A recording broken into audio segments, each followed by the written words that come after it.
ஓம் முருகாவேல் முருகா வெற்றிவேல் முருகா. என் அன்பு குழந்தையே, நல்ல குறி சொல்ல வந்தேன். நீ நினைத்த விஷயம் சற்று நேரத்தில் நல்லபடியாக நடந்து உன்னுடைய மனதையும் உன்னுடைய உடலையும் ஆச்சரியப்படுத்த வந்து கொண்டிருக்கின்றது. இத்தனை நாள் வேண்டி வேண்டி காத்திருந்தும் எதுவும் நடந்த பாடு இல்லையே என்று வருத்தத்தோடு இருந்தாயல்லவா? இத்தனை பிரச்சனைகள் மேலும் மேலும் உருவாகி கொண்டிருக்கின்றதே என்று வருத்தத்தோடு இருந்தாயல்லவா? நடக்கின்ற நிகழ்வுகளுக்கு எல்லாம் காரணம் புரியாமல் தவித்தபடி இருந்தாயல்லவா? இதோ உன்னுடைய ஆதங்கத்துக்கும் கேள்விகளுக்கும் விடை கிடைக்கக்கூடிய நேரம் வந்து விட்டது.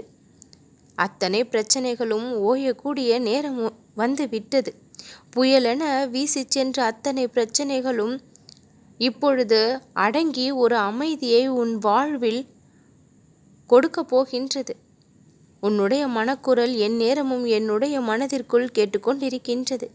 அனைத்தையும் நான் செய்து தருவேன்.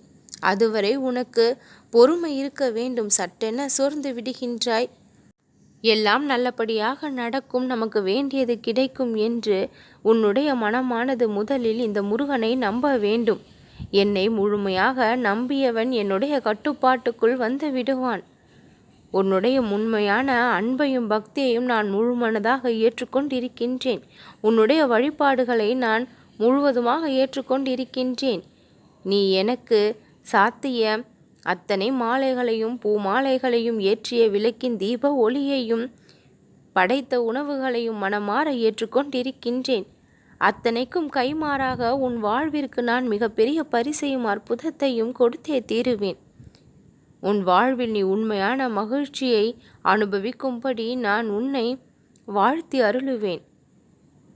நீ இப்பொழுது பெரிதென நினைத்து கொண்டிருக்கும் பிரச்சனைகளை எல்லாம் நான் தூள் ஆக்கி விடுவேன். என்ன நினைக்கின்றாய்? இந்த முருகனால் செய்ய முடியாதோ என்று நினைக்கின்றாயா? முருகனால் முடியாதது என்று எதுவும் உண்டா? சொல் பார்க்கலாம். என் அன்பு குழந்தையே, நொடி பொழுதில் அதிசயத்தை உன் வாழ்வில் நான் கொண்டு வந்து சேர்ப்பேன். எதை பற்றியும் நீ கவலை கொள்ளாமல் இரு. என் மேல் இருக்கும் நம்பிக்கையை வளர்த்துக்கொள். நான் நடத்துகின்ற லீலைகளை பார்த்து பயப்படாதே. எல்லாம் உன் நன்மைக்கு தான் நடக்கின்றது. உன்னுடைய வாழ்க்கையை சீராக்கி கொண்டு இருக்கின்றேன். எது நடந்தாலும் அது நன்மைக்கு என்று ஆனந்தமாக நீ இருக்க வேண்டும். ஆனந்தமாக இருந்து நீ என்னுடைய அற்புதத்தை கண்டுகளிக்க வேண்டும். உனக்காக நான் எதுவும் செய்யவில்லை என்ற எண்ணம் வேண்டாம். இனி ஒவ்வொரு நொடியும் உனக்கான அற்புதத்தை நீ அனுபவிப்பாய். உனக்கு துன்பம் கொடுத்த எல்லா விஷயங்களும் உனக்கு இன்பத்தை கொண்டு வந்து சேர்க்கப் போகின்றது. உன் கர்மாக்கள் அனைத்தும் தீர்ந்தே போனது. துன்பம் என்று நீ நினைத்து கொண்டிருக்கின்ற சில விஷயங்களில் கூட உனக்கான மிகப்பெரிய ஆச்சரியத்தை நான் வைத்திருக்கின்றேன். உன்னுடைய மனக்கவலைகள் என் செவிகளில் கேட்டுக்கொண்டே இருக்கின்றது. அந்த மனக்கவலைகளை எல்லாம் மனதின் சந்தோஷங்களாக நான் மாற்றி கொடுக்கும் வரை ஓய மாட்டேன். நீ செய்த எதையும் நான் மறக்கவில்லை. பல நன்மைகளை நீ செய்திருக்கின்றாய். பல உதவிகளை மனிதர்களுக்கு செய்திருக்கின்றாய். அவர்கள் வேண்டுமானாலும் உன் மீது நன்றி மறந்து இருக்கலாம். ஆனால் ஒவ்வொருவர் செய்த நன்மைகளும் இறைவன் மத்தியில் எப்பொழுதும் வெட்ட வெளிச்சமாக தெரிந்து கொண்டே இருக்கும். நீ செய்த நன்மைகள் பல உன்னுடைய வாழ்க்கையில் திரும்ப கிடைக்க உள்ளது. உன் வாழ்க்கையில் மிகப்பெரிய பேரதிசயத்தோடு பல நன்மைகள் நடக்கும். நல்லதே நடக்கும்.